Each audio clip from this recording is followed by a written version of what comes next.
ఈ రోమాపత్రికలో చాలా విషయాలు ఉంటాయి. సువార్త యొక్క సంపూర్ణమైనటువంటి సత్యం అంతటిని కూడా పౌలు ఈ యొక్క రోమాపత్రికలో వివరిస్తాడు. యేసుక్రీస్తు యొక్క జననము, మరణము, పునరుత్థానము, దేవుని ఆత్మ, వీటి విషయాలన్నిటినీ కూడా రోమాపత్రికలో పౌలు వివరిస్తాడు. రోమాపత్రిక అర్థమైందంటే, రోమాపత్రిక పూర్తిగా మనకు అర్థమైందంటే క్రీస్తు యేసులో ఉన్నటువంటి ఆ గొప్ప జీవము, గొప్ప ఆనందము, ఆశీర్వాదము మనకు సంపూర్ణముగా అర్థమవుతుంది. బైబిల్ అంతా కూడా నూతన నిబంధన అంతా కూడా మనకు అర్థమవడం ప్రారంభిస్తుంది. కనుక రోమాపత్రిక చాలా ప్రత్యేకమైనటువంటి బైబిల్లో స్థానం ఉంది. కనుక ఈ రోమాపత్రిక ధ్యానము మనం చేస్తున్నప్పుడు చాలా శ్రద్ధగా దేవుని మాటలు నేర్చుకుందానికి ప్రయత్నం చేద్దాం. యేసుక్రీస్తు దాసుడును, అపోస్తులుగా ఉన్నటకు పిలువబడిన వాడును. తను పౌలు పరిచయం చేసుకుంటున్నప్పుడు మొట్టమొదటిగా యేసుక్రీస్తు యొక్క అపోస్తుడను అనకుండా యేసుక్రీస్తు దాసుడను అని ప్రారంభిస్తున్నాడు. పౌలు జీవితంలో దేవుని ఎంతగా హెచ్చించాలో అంతగా హెచ్చించినటువంటి వ్యక్తి. దేవుని ఎంతగా గణపరచాలో అంతగా పౌలు దేవుని గణపరిచినటువంటి వ్యక్తిగా మనం చూస్తాం. ఎక్కడ కూడా తాను ఎక్కడ కూడా హెచ్చించుకోవడానికి ఇష్టపడ్డు. కనుక మొట్టమొదటిగా తను దేవుని యొక్క దాసుడను అంటున్నాడు. కేవలం దేవుని సేవకుడని కూడా పరిచయం చేసుకోవచ్చు, కానీ దేవుని సేవకుడని కూడా అంటలే. దేవుని దాసుడు అనేటువంటి మాట పూర్తిగా అది అర్థము ఇక బానిస అనేటువంటి మాట కూడా వస్తుంది, ఒక పనివాడిగా. కనుక చాలాసార్లు ఇంత తగ్గించుకునేటువంటి స్వభావము త్వరితంగా అందరికీ రాదు. దేవుని సేవకుడుము అని చెప్పుకోవడానికి కూడా కొన్నిసార్లు బాగానే ఉంటుంది. కానీ దాసుడు అనేసరికి ఒక రకంగా చెప్పాలంటే అది పూర్తిగా తను తగ్గించుకున్నటువంటి వ్యక్తి. ఈ దినాల్లో మనం జ్ఞాపకం చేసుకుంటే యేసుక్రీస్తు కూడా దాసుని స్వరూపము ధరించుకున్నాడు అనేటువంటి మాట ఫిలిప్పీ పత్రికలో మనం చూస్తాం. ఆయన దాసుని స్వరూపము ధరించుకున్నాడు. ఆయన పరిచారము చేయించుకున్నట్టుకు రాలేదు, కానీ పరిచారము చేయడానికి ఆయన వచ్చాడు. ఆయన దాసుడుగా ఆయన వచ్చాడు. కనుక ఇక్కడ పౌలు కూడా, అందుకే పౌలు ధైర్యంగా చెప్పగలిగాడు ఏమనంటే, నేను క్రీస్తును పోలి నడుచుకునిచున్నాను, మీరు కూడా నన్ను పోలి నడుచుకోండి.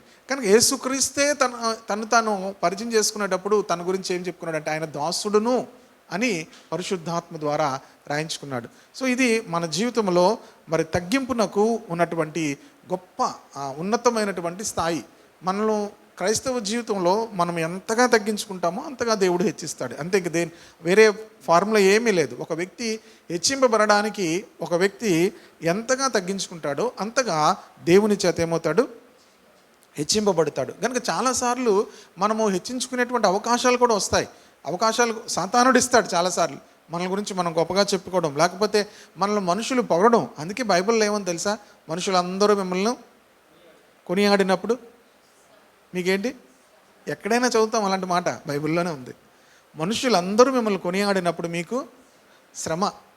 కనుక అంతేకాదు, మనుషులలో ఘనమైనది దేవుని దృష్టికి అసహ్యమైనది అని ఉంటుంది. మనుషులలో ఘనమైనది దేవుని దృష్టికి అసహ్యమైనది. కనుక మనుషుల్లో మనం ఘనముగా కనబడాలి, ఘనముగా ఉండాలి అనేటువంటి ఆలోచన మనల్ని ప్రతిసారి పిండేస్తుంటుంది. మనుషులలో ఘనముగా కనిపించాలి, మనుషులలో ఘనముగా ఉండాలి అనేటువంటి ఆలోచనతోనే మనం ఉంటాం. మనుషుల దృష్టికి ఘనమైనది దేవుని దృష్టికి అసహ్యమైనది. అంతేకాదు, మనుషులందరూ మనల్ని పొగిడినప్పుడు లేకపోతే కొనియాడినప్పుడు మనకేంటి, శ్రమ. ఈ రెండు విషయాలు జ్ఞాపకం ఉంచుకోవాలి. కనుకనే మనము మనుషులు మనల్ని కొనియాడాలి అనేటువంటి, లేకపోతే మనుషులు మనల్ని గణపరచాలి అనేటువంటి విషయము మన హృదయాల్లోంచి పోయినప్పుడు మాత్రమే క్రీస్తు యొక్క మనస్సు, లేకపోతే క్రీస్తువును మనం వెంబడించే అనుభవంలోకి వస్తున్నాం. మరి ఇది పోవాలంటే చిన్న విషయం కాదు, ఇది అందరిలోనే ఉంటుంది. దీనికి మనం పోరాడాలి. ఏం చేయాలి, దీన్ని పరిశుద్ధాత్మ ద్వారా దాన్ని ఏం చేయాలి, ఆ స్వభావాన్ని నుండి మనం బయటికి రావాలి. పరిశుద్ధాత్మ లేకుండా ఆ స్వభావం నుంచి మనము బయటికి రాలేము. కనుక ఈ స్వభావంలో నుంచి మనం బయటికి ముందు మనకు తెలియాలి ఇందులోంచి బయటికి రావాలని. అప్పుడు మనం ఏం చేస్తాం, కనీసం పోరాడుతాం. మనం పోరాడితే ప్రభు ఏం చేస్తాడు, సహాయం చేస్తాడు. కానీ అందులోనే మనం ఉంటున్నాం అనుకోండి, ప్రభు యొక్క ఆత్మ దగ్గర నుంచి సహాయం మనము పొందుకోలేము. కనుక యేసుక్రీస్తు దాసుడును, అపోస్తులుడుగా ఉండుటకు పిలువబడిన వాడును. యేసుక్రీస్తు చేత మరి యేసుక్రీస్తు శిష్యులు అపోస్తలులని పిలువబడ్డారు మొట్టమొదటిగా 12 మంది కూడా. అలాంటి అపోస్తలుడు కాదు ఎవరు? పౌలు. తరువాత యేసుక్రీస్తు పునరుత్థానుడై ఆయన ఆరోహణం అయిపోయిన తర్వాత యేసుక్రీస్తు ప్రత్యేకంగా ఆయన మరి పౌలును దర్శించి అపోస్తలుడుగా ఉండటానికి పౌలును ఏం చేశారు? పిలిచినట్లుగా మనం చూస్తాం. అపోస్తలుడుగా ఉండుటకు పిలువబడ్డాడు కనుక తను మొదటగా ఏం చేస్తున్నాడు? తన స్థితిని చెప్తున్నాడు. నేను ఎవరిని? యేసుక్రీస్తు దాసుడును అని చెప్పాడు. కనుక నాకు దేవుడిచ్చిన పిలుపు ఏంటి? అపోస్తలుడుగా ఉండడానికి దేవుడు నన్ను పిలిచాడు. తను ఏం చేస్తున్నాడు? తను తగ్గించుకుంటున్నాడు. దేవుడు తనకిచ్చిన పిలుపును ఏర్పాటును చెప్తున్నాడు. మూడోది, దేవుని సువార్త నిమిత్తము ప్రత్యేకింపబడిన వాడునైనా. కనుక తాను ఏం చేసుకుంటున్నాడంటే ప్రత్యేకించుకుంటున్నాడు. కనుక మొదటగా తగ్గించుకున్నాడు. తర్వాత రెండవది తన పిలుపు ఏమైందో చెప్పాడు. మూడవది, నన్ను నేనేం చేస్తున్నాను?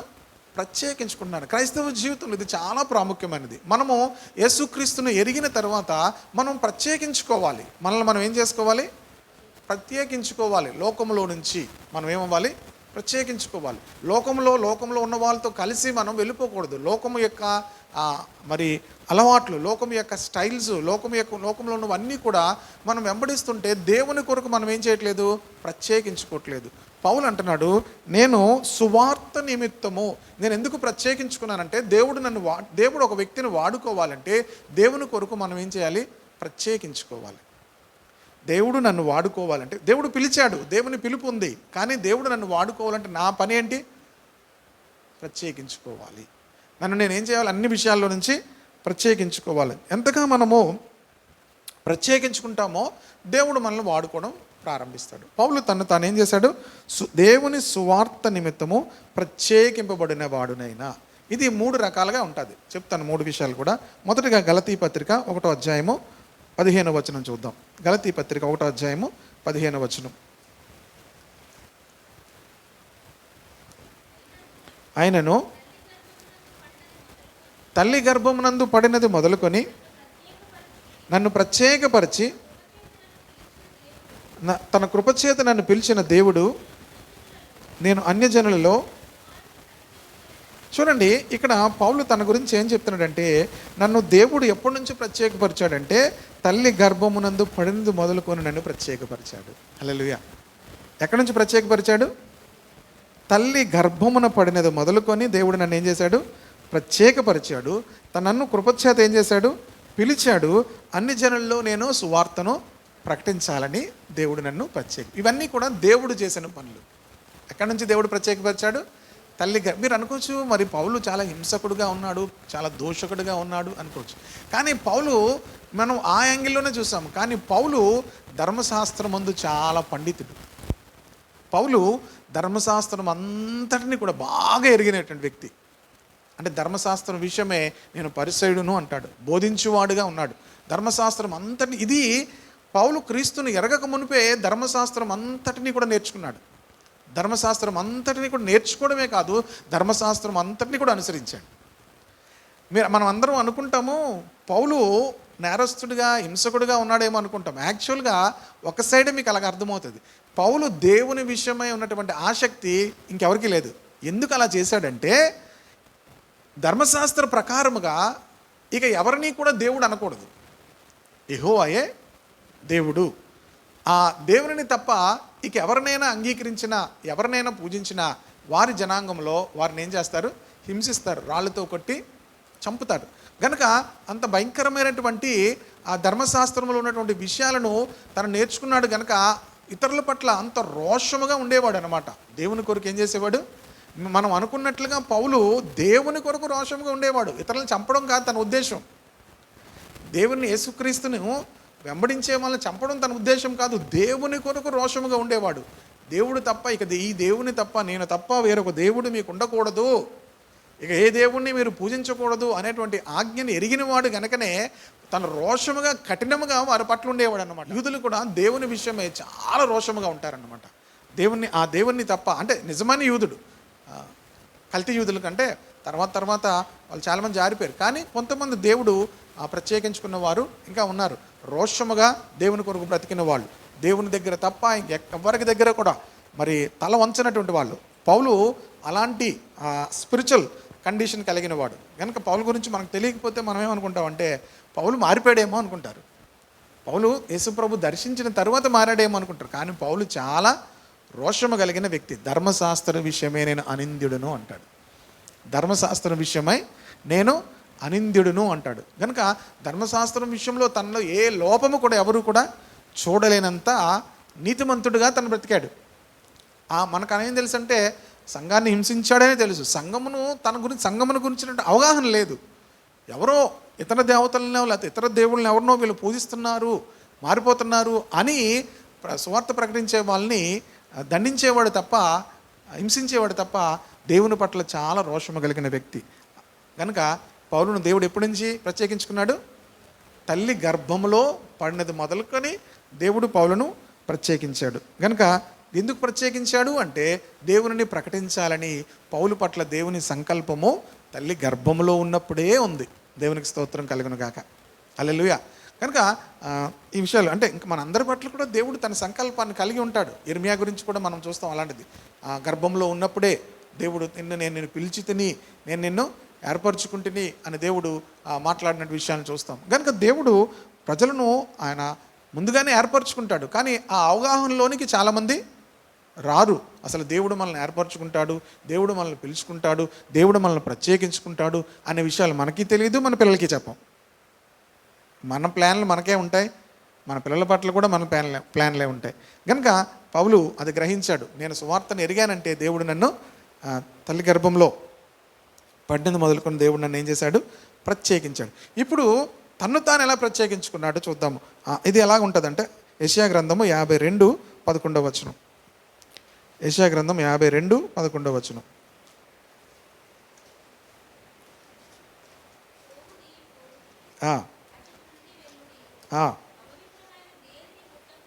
అపవిత్రమైన దేనిని ముట్టకుడి, దాని యొద్ద నుండి తొలగిపోవుడి.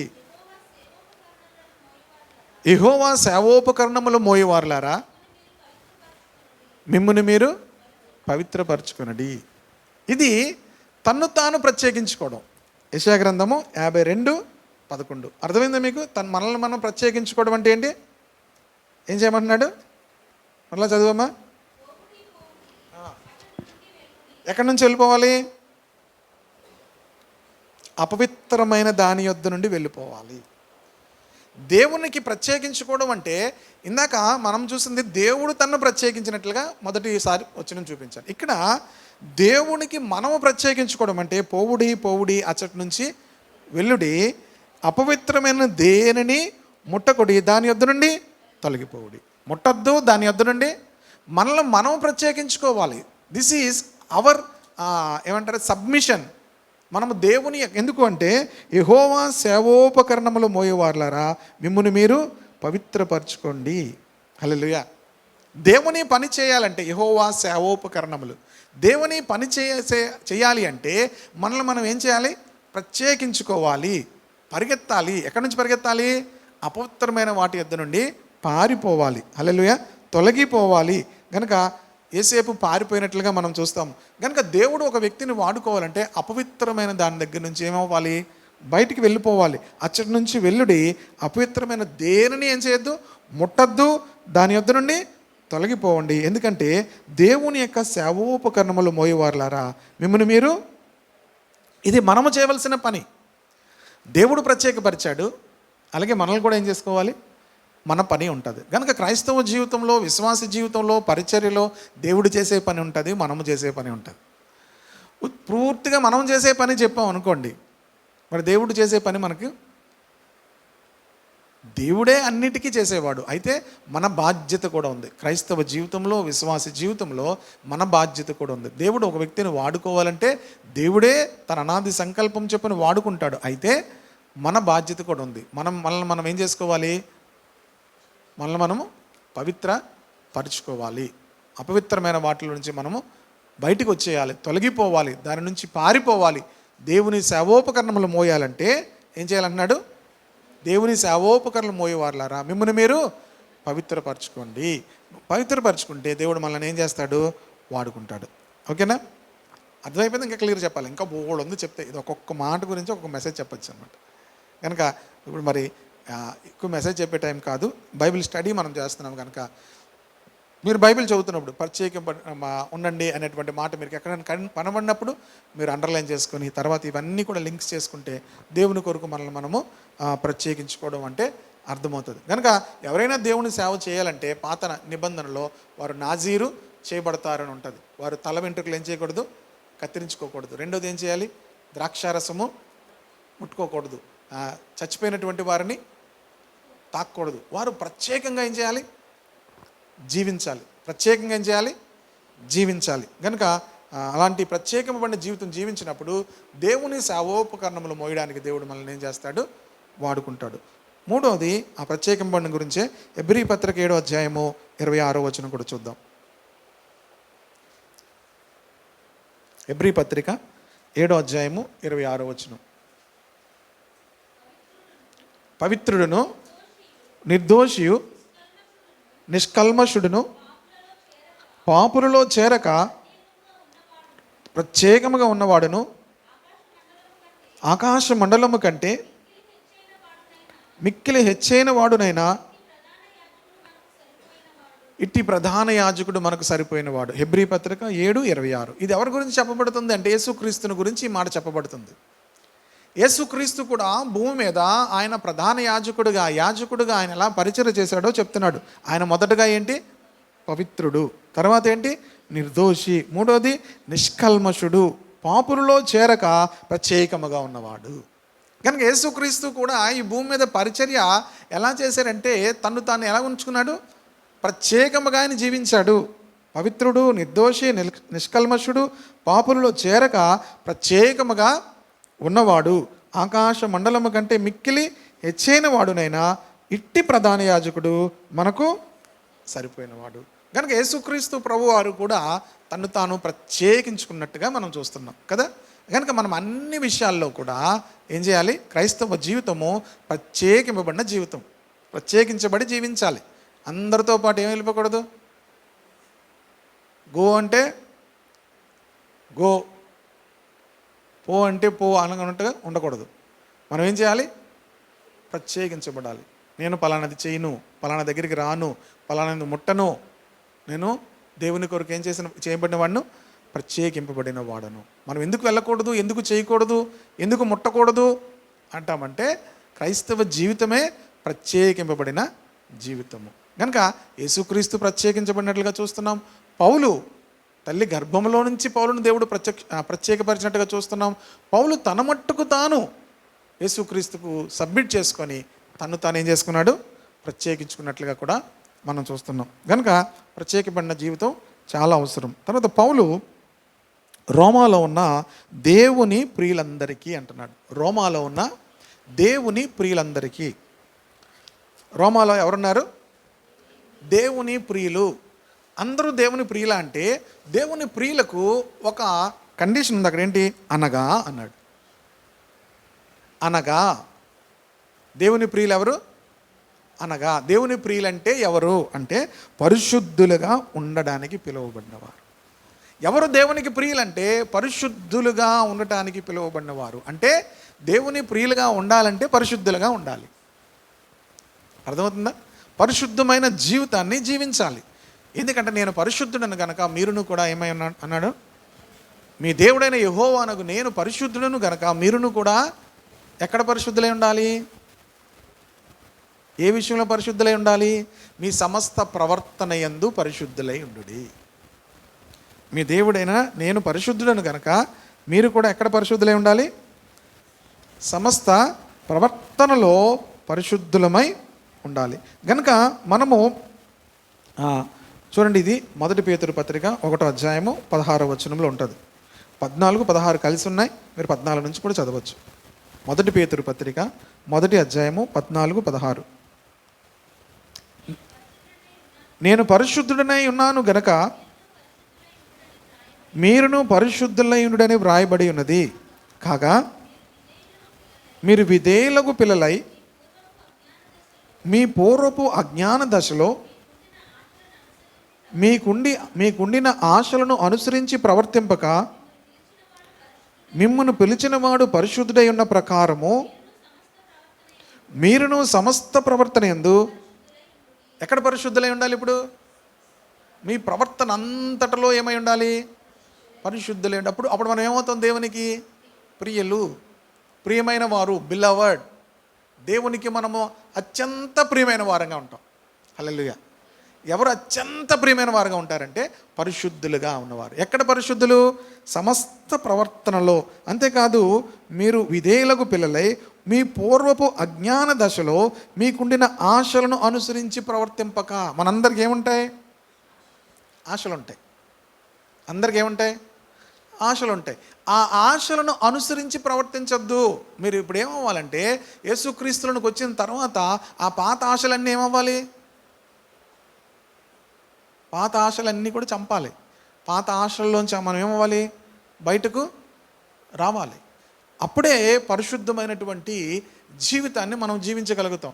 రక్షించబడతారు, దేవుని మందిరానికి వస్తారు, కానీ ఆ పాత ఆశలు ఏమవ్వో పో. చాలామంది అంటుంటారు, నాకు చిన్నప్పటి నుంచి ఒక ఆశ ఉండేదండి. ఏంటి ఆశ? నాకు ఒక ఆశ ఉందండి.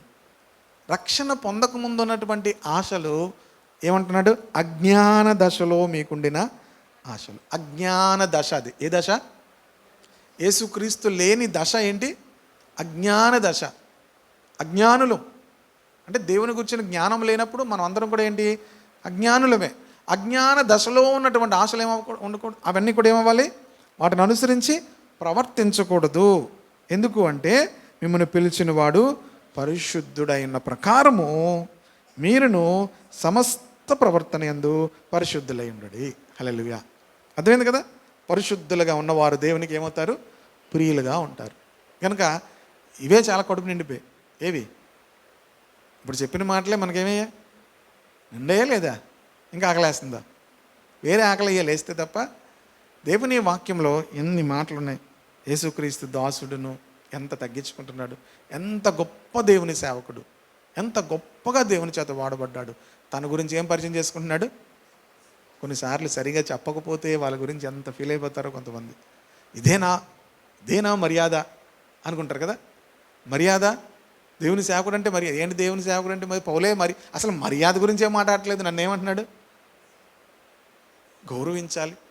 ఇది గౌరవిస్తావో లేదా తర్వాత విషయం. నువ్వు గౌరవం ఎక్స్పెక్ట్ చేయకూడదు. అసలు విషయం అది. వాళ్ళు గౌరవిస్తారో లేదో వాళ్ళ తర్వాత విషయం. అసలు గౌరవాన్ని ఏం చేయకూడదు? యేసుక్రీస్తు దాసుడును అంటున్నాడు. అసలు తన గురించి, తన గౌరవం గురించే మాట్లాడలేదు. అపోస్తలుడుగా అంత హై కాలింగ్, అపోస్తలుగా ఉన్నటకు దేవుని చేత పిలువబడిన వాడు. హల్లెలూయా. దేవుని సువార్త నిమిత్తం ఏమయ్యాడు? తను తాను ఏం చేశాడు? ప్రత్యేకించుకున్నాడు. దేవుడు ప్రత్యేకించుకున్నాడు, తాను ప్రత్యేకించుకున్నాడు. యేసుక్రీస్తు మాదిరిగా తను మాదిరి పెట్టుకొని నడుచుకున్నాడు. కనుకనే నేను క్రీస్తును పోలి నడుచుకున్న ప్రకారం మీరు కూడా నన్ను పోలి నడుచుకోండి అని చెప్పగలిగాడు. అంతేకాదు, చివరిగా మరి ఈ మాట, దేవుని ప్రియులు, రోమాలో ఉన్నటువంటి దేవుని ప్రియులు అందరూ ప్రియులు కాదు. రక్షించబడిన వారందరూ కూడా ప్రియులు కాదు. దేవుడు పరిశుద్ధుడైన ప్రకారము సమస్త ప్రవర్తనలో, అనగా ఆశలలో, కోరికలలో, ఆలోచనలలో పరిశుద్ధులుగా జీవించిన వారే దేవునికి ఏంటి? ప్రియులు. దేవునికి ప్రియులు. వాళ్లకు శుభమని చెప్పి వ్రాయినది. వాళ్ళకి శుభమని చెప్పి ఏం చేస్తున్నాడు? వ్రాస్తున్నాడు. మన తండ్రి అయిన దేవుని నుండి, ప్రభువైన యేసుక్రీస్తు నుండి కృపా సమాధానములు మీకు కలుగునుగాక. కనుక తను ఈ మాట పలుకుతున్నప్పుడు తన హృదయం అంతటితో కూడా దేవుని యొక్క కృపయు, దేవుని యొక్క సమాధానము వారికి కలగాలని కోరుతూ ఈ మాటను వారికి ఏం చేస్తున్నాడు? విడుదల చేస్తున్నాడు. కనుక కృపా సమాధానములు మీకు కలుగునుగాక. యేసుక్రీస్తు ప్రభువారు కూడా భూమి మీద ఉన్నప్పుడు శిష్యులకి ఏం చెప్పారంటే, మీరు ఏ ఇంటిలోనికి వెళ్తే ఆ ఇంటిలో వారికి సమాధానము కలుగునుగాక అని పలకండి అన్నాడు. ఏమైనా పలకాలి మనం? సమాధానము మనం ఏం చేయాలంటే ఆ ఇంటికి మనం పలకాలి. మనం పలికినప్పుడు సమాధాన పాత్రుడు అక్కడ ఉంటే వారికి ఏం కలుగుతుంది?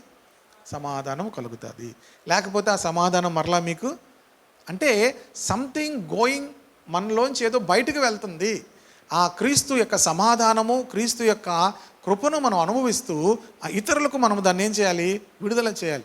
మనం ఒక్కొక్కసారి అది పలికినప్పటికీ కూడా మనము చివరిలో ఆదివారం ఆరాధన అయిపోయిన తర్వాత చివరిలో ప్రార్థన, తండ్రి యొక్కయు కుమారుని యొక్కయు పరిశుద్ధాత్మ యొక్క దేవుని యొద్ద నుండి కృపా సమాధానములు మీకు కలుగునుగాక అని మనం చెప్తుంటాం. అది అందరికీ రాదు.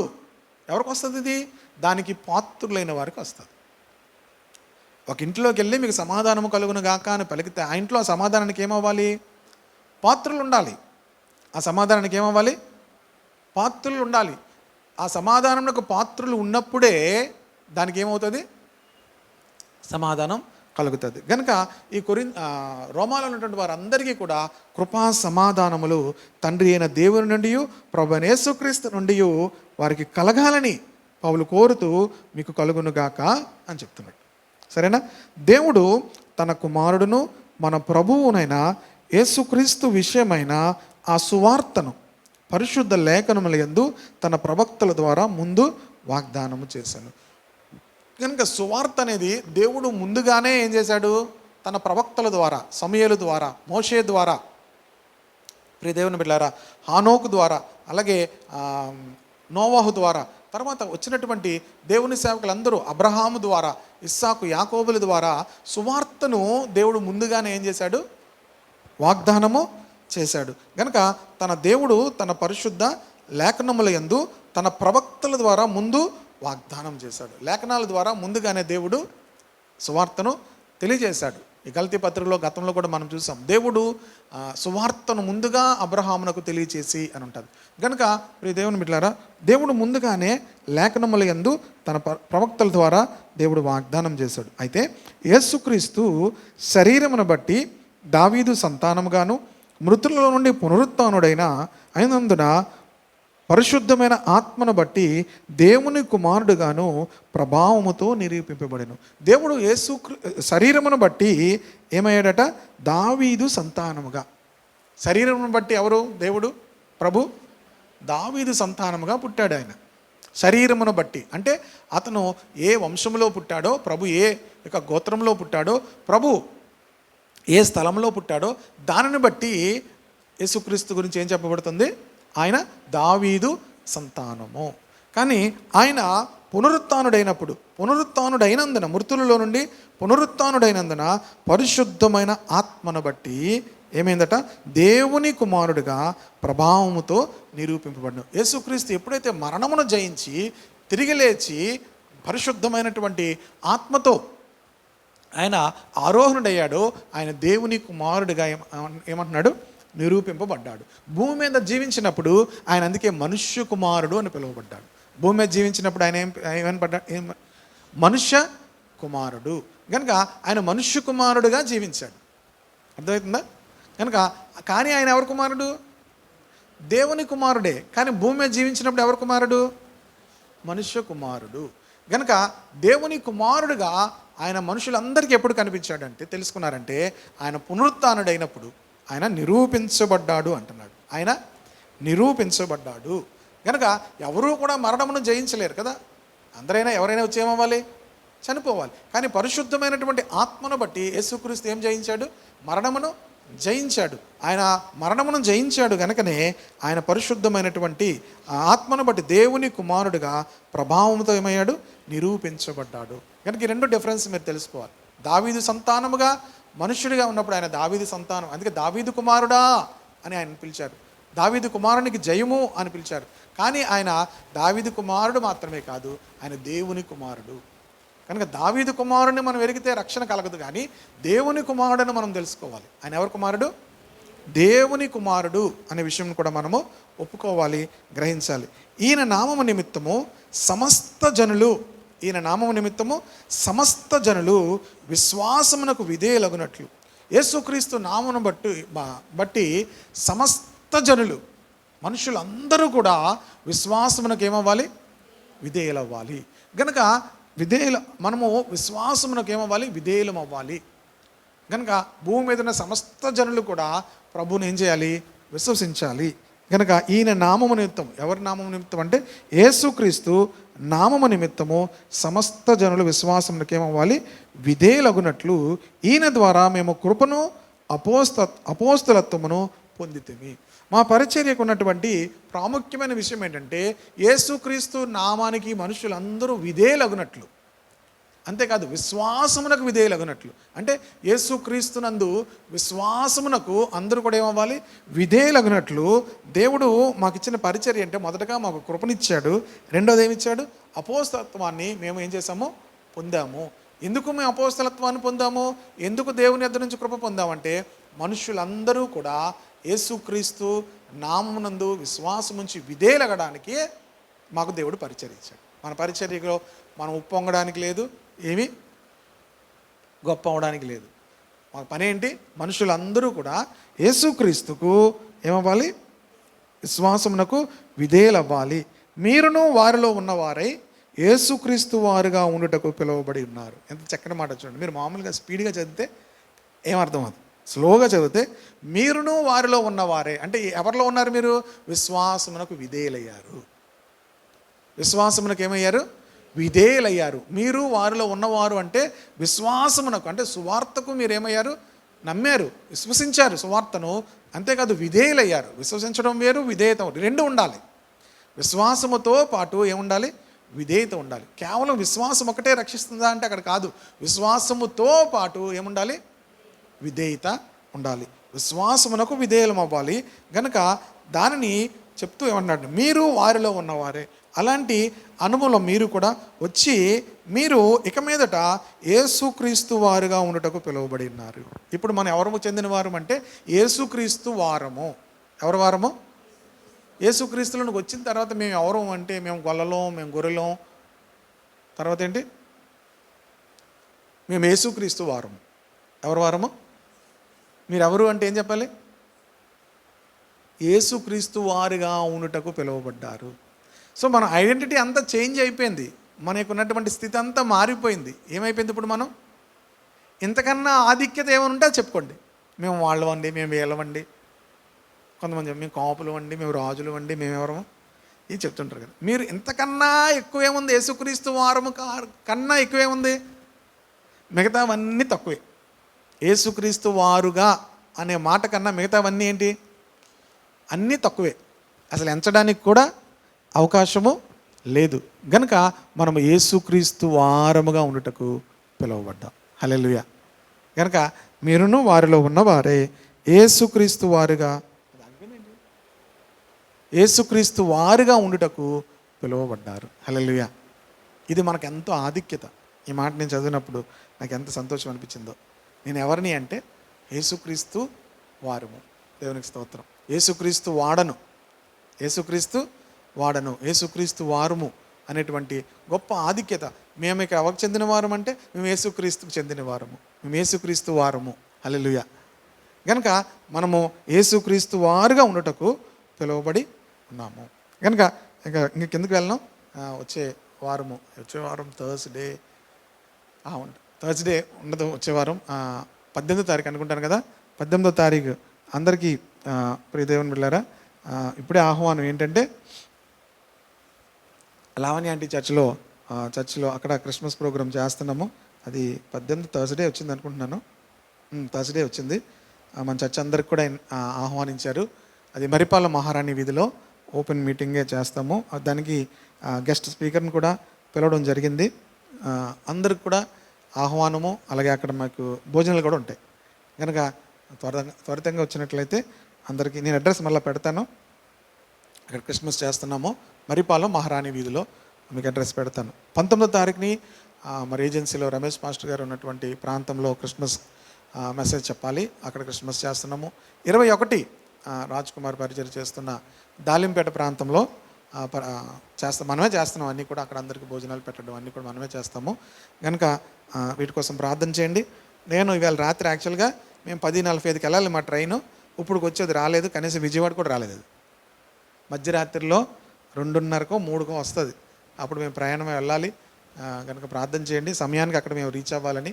రేపు సాయంత్రం ఒడిస్సాలో ఎన్టీపీసీలో అక్కడ క్రిస్మస్ జరుగుతుంది. అక్కడ వాక్యం చెప్పాలి. తరువాత ఆదివారం కూడా అక్కడ పరిచయం చేయాలి. తర్వాత మంగళవారం ఉదయం గజపతి నగరం దగ్గర మానాపురం అని ఉంటుంది, అక్కడ క్రిస్మస్ ప్రోగ్రాంలో వాక్యం చెప్పాలి. ఇవన్నీ చూసుకొని పరిచర్యలో మరి ప్రయాణంలో అన్నిటి కోసం కూడా ప్రార్థన చేయండి. మధ్యలో ఒక బుధవారం ఖాళీ ఉంటుంది, మళ్ళీ లక్షవారం నుంచి అన్ని ప్రోగ్రామ్స్ ఉంటాయి. కనుక మీకు అవకాశం ఉన్నప్పుడు అన్నిటికీ ఇక్కడ దగ్గరలో ఉన్న వాటి అన్నిటిలో కూడా పాల్గొనండి. అలాగే 21వ తారీఖున అందరూ కూడా మేము ఆహ్వానిస్తున్నాము. మీరు ముందుగానే ఆదివారం కల్లా మీరు తెలియచేయండి ఎవరు వస్తారో. ఎందుకంటే వాహనం బుక్ చేయాలి. అక్కడికి వెళ్ళాలంటే ఏం చేయాలి? బస్సు బుక్ చేయాలి. లాస్ట్లో చెప్తే తర్వాత ఏముండదు, సీట్ ఉండకపోతే మీకు బాధ కాదు, నాకు బాధ. ఎందుకంటే పాస్టర్ గారు మాకు సీట్ ఇవ్వలేదని మీరు అనుకుంటారు, కానీ ఇబ్బంది అవుతుంది. ఒక ఇయర్ ఏమైందంటే వస్తామనుకున్న దానికన్నా ఆ రోజు కొంతమంది చెప్పారు, మరలా ఎక్స్ట్రా 2 వెహికల్స్ బుక్ చేయాల్సి వస్తుంది.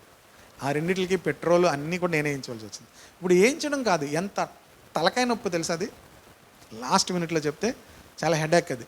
అప్పటికప్పుడు మళ్ళీ వేరే కార్ తెప్పించి మళ్ళీ వేరే వెహికల్ బుక్ చేసి అప్పటికప్పుడు ఫోన్లు చేసి దొరికేవి కాదు. ఈ సీజన్లో పిక్నికల్ సీజను, ఈ సీజన్లో ఎక్కువ మంది వెహికల్స్ దొరకవు కనుక ముందుగానే ఎవరు వస్తారో చెప్తే, ఎంతమంది వస్తారో చెప్తే బస్సు మీకు బుక్ చేస్తాము. చక్కగా వెళ్ళి మళ్ళీ చక్కగా రావచ్చు. కనుక వీటి కోసం ప్రార్థన చేయండి. కనుక నేను కూడా ఇంకా అని సిద్ధపరచుకోవాలి. మధ్యరాత్రిలో మళ్ళీ తెల్లవారు గట్ల ప్రయాణం చేయాలి. కనుక ప్రయాణం కొరకు కూడా ప్రార్థన చేయండి. సరే, అర్థమైంది కదా ఈవేళ వాక్యం? మరలా చదవండి ఆ మాటలు. నేను ఎన్నోసార్లు చదువుతాను రోమాపత్రిక. ఆ చదువుతున్నప్పుడల్లా కూడా మరలా ఎంత సంతోషం కలుగుతుంది, ఎంత ఆనందం కలుగుతుందో. కనుక మనమందరము యేసుక్రీస్తు వారము. హల్లెలూయా. కనుక మన ఐడెంటిటీ మారిపోయింది, మన స్థితిగతులు అన్నీ మార్చేశారు. మనము యేసుక్రీస్తు వారము అనగా దేవుని కుమారుడైనటువంటి యేసుక్రీస్తు వారము, యేసుక్రీస్తుకు చెందిన వారముగా దేవుడు మనల్ని ఉండడానికి దేవుడు మనల్ని ఏం చేశాడు? పిలుచుకున్నాడు. మీరును వారిలో ఉన్నవారే యేసుక్రీస్తు వారిగా ఉండుటకు పిలువబడ్డారు.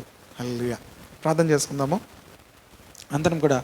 ఒక నిమిషము మన మట్టుకు మన వ్యక్తిగతంగా ప్రార్థన చేద్దాము. పౌలు వంటి గొప్ప సేవకుడు తను తాను యేసుక్రీస్తు దాసుడను అని చెప్పుకుంటున్నాడు. తనకున్నటువంటి క్రెడెన్షియల్స్, తనకున్నటువంటి ఆధిక్యతలు ఏమీ చెప్పట్లేదు. నేను యేసుక్రీస్తు యొక్క దాసుడను, I'm just servant of the lord Jesus Christ. నేను యేసుక్రీస్తుకు దాసుడను అని చెప్తున్నాడు. అలాగే ప్రియ దేవుని బిడ్డలారా, నేను అపోస్తలుడుగా ఉండటానికి దేవుడు నన్ను పిలుచుకున్నాడు. మూడవది, నేను ప్రత్యేకించబడ్డాను. దేవుడు నన్ను తన యొక్క సువార్త కొరకు నేను ప్రత్యేకించుకున్నాను. దేవుడు నన్ను ప్రత్యేకించాడు. కనుక మనం కూడా ప్రత్యేకించుకోవాల్సిన వారం ఉన్నాము. నాలుగవది, దేవునికి ప్రియులు ఎవరంటే పరిశుద్ధులుగా ఉండేవారే దేవునికి ప్రియులు. కనుక మనము పరిశుద్ధులముగా జీవించినప్పుడు దేవునికి ప్రియమైన వారంగా ఉంటాము. చివరిగా విశ్వాసమునకు విధేయులమయ్యాము. అయితే యేసుక్రీస్తు వారమని మనం పిలువబడాలి. అంతకు మించి ఏది కూడా, ఏ ఆధిక్యత కూడా మనలో ఉండటానికి వీల్లేదు. ఈ మాటలు మనందరి జీవితాల్లో ఫలించినట్లుగా ప్రార్థన చేసుకుందాం. ప్రభా, ఇలాంటి ఆత్మీయ జీవితంలో నడిపించు ప్రభా. ఆత్మీయత ఎంతో ఎత్తుగా ఉంది ప్రభా. మేము మాకు తెలిసిన దానిని బట్టే మేము ఎంతో ఉప్పొంగుతున్నాము, కానీ ప్రభా ఎంతో నేర్చుకోవలసిన వారం ఉన్నాం, ఎంతో మార్చుకోవలసిన వారమై ఉన్నాం ప్రభా. ఎంతో మా జీవితాల్లో మార్పు రావాలి ప్రభా. అయినా మమ్మల్ని కనికరించండి దేవా, మమ్మల్ని క్షమించండి దేవా, మాకు ఇంకనూ నేర్పించండి దేవా, ఇంకనూ మమ్మల్ని మార్చండి ప్రభా. నీ రూపులోనికి మమ్మల్ని మార్చండి ప్రభా. యేసుక్రీస్తు వారముగా ఉండే కృప మీరు మాకు అనుగ్రహించినందుకు వందనాలు చెల్లిస్తున్నాను ప్రభా. వచ్చిన బిడ్డలను ప్రత్యేకంగా మీరు దీవించండి. వాక్యమును నేర్చుకుంటూ ప్రభా నాయన వారి జీవితాలు మార్చుకుంటూ ఎంతోమందికి దీవెనకరముగా ఉండునట్లుగా వారిని ప్రత్యేకించండి, వారిని వాడుకోమని ప్రార్థన చేస్తున్నాను ప్రభా. అలాగే నాయన తండ్రి, మా ముందున్న పరిచర్లు అన్నీ మీ చేతులకు అప్పగిస్తున్నాం ప్రభా. దేవా, రేపు సాయంత్రం ప్రభా ఒడిశా NTPCలో వాక్యం చెప్పవలసి ఉంటుండగా దేవా, నీ కృప కొరకు వేడుకుంటున్నాను ప్రభా. నీ ఆత్మ కొరకు వేడుకుంటున్నాను తండ్రి ప్రభా. నీ ఆత్మ సన్నిధి కొరకు వేడుకుంటున్నాను. మా ప్రయాణం అయితే నేను ఎంతో ఇబ్బందికరమైన సమయంలో ప్రయాణం చేయాలి దేవా. ఆ సమయానికి ప్రభా అక్కడికి మేము రీచ్ కావాలి ప్రభా. కృప దయచేయమని వేడుకుంటున్నాము తండ్రి. దేవా, నీ సన్నిధి మాతో ఉంచండి.